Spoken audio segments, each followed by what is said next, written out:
Okay, here we go. Today I think is August, what's today? August the 10th, 12th or something like that? It is August.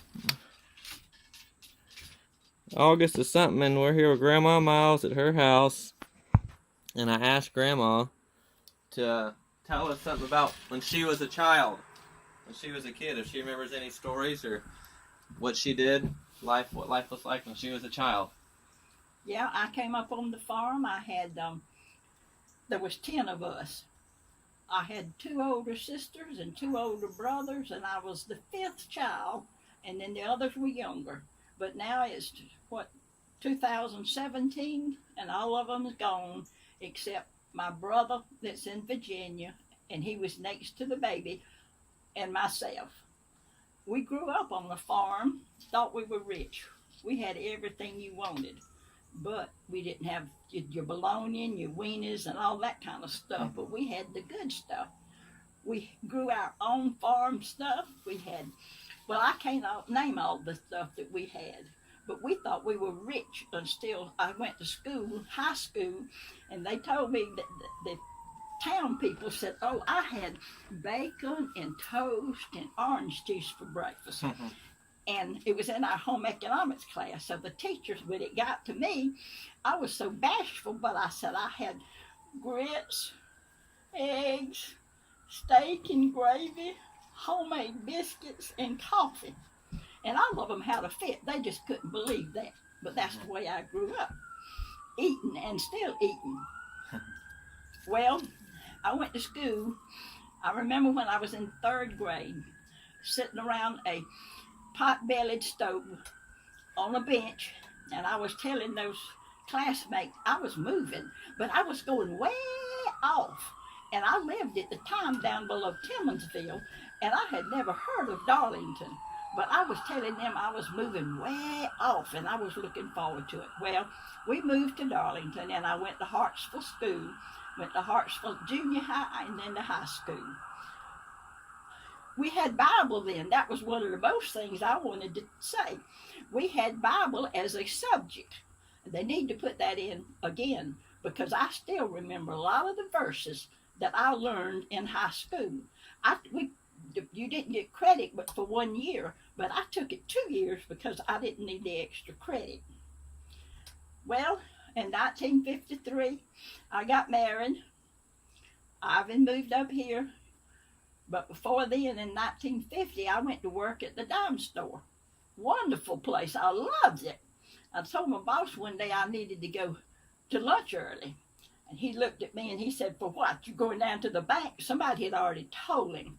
Well, I went down to the bank, and the man told me, the boss man, said, have you ever had bookkeeping? Because that's what they was going to hire me for. I said, yes, sir, I've had bookkeeping 1 solid hour. I said, I sat in there and didn't like it, and I left. He said, oh, we can teach you then what you want to know. Well, I stayed there, bookkeeping, teller, assistant associate, and right on up till I was ahead of all the tellers and stuff, and thoroughly enjoyed my work there. I worked there for 26 years, made friends that I'll never forget. I'm going to tell you a story my daddy told me, and I never will forget it. My daddy was in service and in World War One, and he said that they were fixing to eat their rations one day, and his buddy was with him in a foxhole. This was in Germany, and said the sun was shining on them, and his buddy said, would you change places with me? It's too hot here. And Daddy said, okay. And soon as they changed places, he said a hand grenade came in that foxhole, killed his buddy. And Daddy had shrapnel all over him, through his temple, his back. I don't know how many places, must have been 6 or 8, but they removed several, but they couldn't get the one that was in his forehead. It was too close to his brain, and he had one in his back. It was too close to his heart. But he came home all right, got a Purple Heart, and was a good daddy. That's awesome. What else you want me to say? What about, do you not tell us any stories about Donnie or Steve when they were kids? Yes, I got one special about Donnie. Ivan drove a truck, not something like it was a small truck, had Swift Company was what it was, and Swift's meat on it. And so he was gone a lot. But one day I come home from work, and I told my sister kept Donnie for me to work. I was working at the bank. And I told Donnie, I was cooking supper, so I told Donnie, I said, honey, please pick up your toys, because I said, Daddy's going to be home in a little bit. He didn't pay me any attention. I said, Donnie, please pick up your toys, because Daddy's going to be home in a little bit. He looked round at me and he said, oh, Mama, you quacking like a duck. So whenever Daddy came home, I told him, and Daddy said, well, did you whip him? I said, no, I didn't whip him, because I was laughing so hard I had to get out of the way so he couldn't see me laugh. And another thing, he loved his Grandpa Miles. His Grandpa Miles took a lot of time up with him. When Donnie was first born, his hair was a little reddish, and Grandpa's hair was red, so he just knew he had a little redhead grandson, and he would take him everywhere. They loved to go at the races. So one night I was sitting about 3 or 4 bleachers from the bottom, and he and Grandpa and some more was sitting up high. And the next thing I knew, a cowboy boot come flying by my head. Grandpa had told him to throw it and hit me in the head. That's how we came up, playing jokes and stuff. And I'll tell you one more time at the race that Donnie, there was his uncle, 2 uncles was racing. His Uncle Carl and his Uncle Uncle Carl and Uncle Charles. And at the racetrack, there's some bad language going on. So somebody was just cussing. And Mamie, my sister-in-law, and Donnie and I was in the car, and the men would walk by and say these bad words. So all of a sudden, Donnie let it out. He said all these cuss words, just mocking them, and I looked around, I was going to tear them apart. And Mamie said, just leave it be. And she was older than me, had more experience, so I didn't say anything. And she told me later, she said, now he'll never say that again. Said if you'd have make an issue of it, he would have probably remembered it and said it over again, which makes a lot of sense. Yeah. But now Steve, he come up, he was kind of quiet. He worked on rods and reels. And one night, he must have been about, I don't know how old he was, but he and I was coming back from church in an old blue pickup we had. And we got up to the house, before we got out, I said, well, Steve, you know what you did, don't you? Yes, I said, well, what kind of punishment you think you need? I don't know. I said, well, we got to do something. I said, I reckon come on in and go at the bathroom, because I always went to the bathroom. I put the commode lid down. I sat them on top of the commode, and I got on my knees right in front of them and had to look in their eye and talk to them. But anyway, Steve said, we were still in the truck, and Steve said, all right, I'll go to the bathroom, but it ain't going to do no good. So believe it or not, I didn't spank him. But Donnie will tell you today, he'd rather have my spanking than sitting on that commode lid with me talking to him, because he would be already crying before I would get the belt to him. That's funny. I don't know what that's about. You got anything else about maybe the grandkids going to the lake? Any of the stories about us? Oh, I would love to take those 4 boys to the lake. That was my life. I'll always remember that. That was such a joyful time. I had a good time, and I hope they did too. And I remember, I didn't see this, but I remember them telling Daniel to jump off the porch and they'd catch him. Well, they didn't. But I also remember something else that has stuck with me down through the years. As many times as I kept them, I had migraine headaches real, real bad.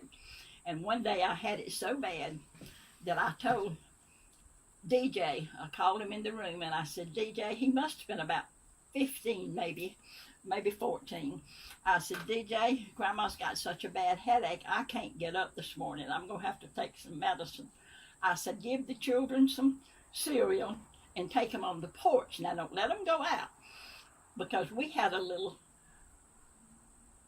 basketball goal on the screened-in porch, and they had a little Nerf basketball, and they would play out there for hours at the time. So I knew they would be all right out there. But anyway, in a few minutes, here come little Daniel. He must have been about 3 or 4. I don't know how old he was. He climbed up on my bed and he said, Grandma, don't feel good? I said, no, Grandma's got a bad headache this morning, but I'll be up in a little bit. I said, y'all play pretty now. Okay. Grandma, can I pray for you? I said, you sure can, honey. And I grabbed him by the waist and he prayed. And Tommy got through. He said, Grandma, you feel better now? I said, oh, the faith of a little child. If we only had that, wouldn't we all be better off? Yeah, that's good. We would. What about, Oh, and David, I had told him not to go out on the porch. No, it was Darren. It wasn't you. I don't think. I think it was Darren. maybe, what's the story? I had told him not to get, this is at the lake, I had told him not to get out of our yard. They knew where our yard was. And Darren loved dogs. And there was a big dog come by and he was after him and went out of the yard. All right, I was down there around water with 4 little boys. And I was trying my best to be careful around the water. That's why I told him to stay in my yard only unless I was with them. Well, he went outside the yard, so I just got me a little switch. And I went out there and switched his little legs all the way back. And I think somebody hollered and said, come here, Darren, here's a dog. Darren said, Grandma done spanked me and said, that hurt. That's funny. I remember you saying one about when we used to have those Coca-Colas where we'd get them. We had a Pepsi-Cola machine, glass bottles. And we would turn it up high. Me and DJ wanted ice in them, so we'd turn them up high as they could be. Some of them would bust in there. We had it so high.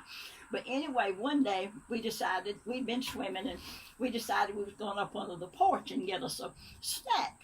So I got the Pepsis for everybody, and I gave David one, and it was cold on the outside. The water was on the Pepsi-Cola bottle. And when he took it, it just slipped through his fingers and went on the cement and just spattered. He started crying, probably because I started hollering. I said, don't move, don't move, don't move. Because I was afraid if he moved, he was barefoot, he would get some glass in his foot. So I picked him up, put him in the swing. I said, don't worry, we're going to get another Pepsi-Cola. And so we did. But that was fun time. We'd get in the hammocks. We had 2 hammocks down there. And all 4 of us would get in. We had one big one that 3 could get in, or 2, and then 2 in the other one. And we would swing those things and sing. We'd just have such a wonderful time down there. I remember you cooking those brim up for us, me and Daniel, or we'd all catch all those brim. Yep. They was catching brim off the pier one day. I mean, a lot of them, but there wasn't no bigger than about 3 fingers. And after they caught a pile of them, they wanted to eat them. And I said, all right, so we cleaned them, and I went in the kitchen and I cooked them. What, no problem cooking. We got to the table. I wouldn't let them eat them until I picked the bones out. And I got so tired of picking the bones out, I told them, I said, now you boys, I've got some wieners in there. We're going to fill up with wieners. You remember that? Yeah, that's funny. And I remember one night we were going down and it was late. And I said, boys, I think I'm just going to fix us some grits and something for supper. And David said, Grandma, grits for supper? I said, yeah. I said, I don't feel like fixing nothing else. I'm kind of tired. So we had grits, and I don't know what else, but David said, I want some more tomorrow night. So he liked that grits. That's fun. I remember we used to do lime sherbet down there, too. Oh, yeah. And you made homemade ice cream a lot. Yep. And I used to fix M&M cookies with y'all. Oh, yeah. You remember that? I'd have to buy the big bag of cookies because I know M&Ms, because I knew they were going to eat them. And so we'd eat some and put them on the cookies, eat some and put them on the cookies. And you know, Steve still likes that today. Oh. If he wasn't trying to lose weight, I'd make him some. Well, that's good. I'm going to see if it worked here.